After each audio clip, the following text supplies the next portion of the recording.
Good day everyone, elected by the people, servant of the people. Naatod mi nag-inspeksyon sa area nga diin adunay nagpositive sa dengue. Ako isip barangay captain, dili lang sa kalipay ko ninyo makita kundi panahon usab na ang mga tao nagkinahanglan og pagtagad. Uban tuod kanako ang ato ang Committee on Health no other than Konsehal Vivian Icapuno.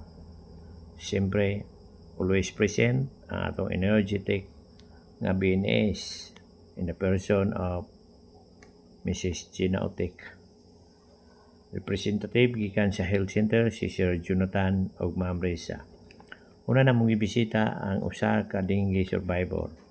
Sobra gyud nako pagka-miss kay ang palibot sa ilang panimalay limpyo kaayo og hapsay. Supa wala ako'y nakitang sign nga ang dengue gikan sa ilang dapit. Wala ko'y mga garbage nga nakita sa ilang palibot nga gipangtambak. Walay mga stagnant water nga sarang kapangitlugan og lamok. Maura siguro to, di lang nako tas-on kay nahibaw ko nga kung sobra kataas naghag sayo. What? Mag-amping ta kanunay, manglimpyo sa palibot, maing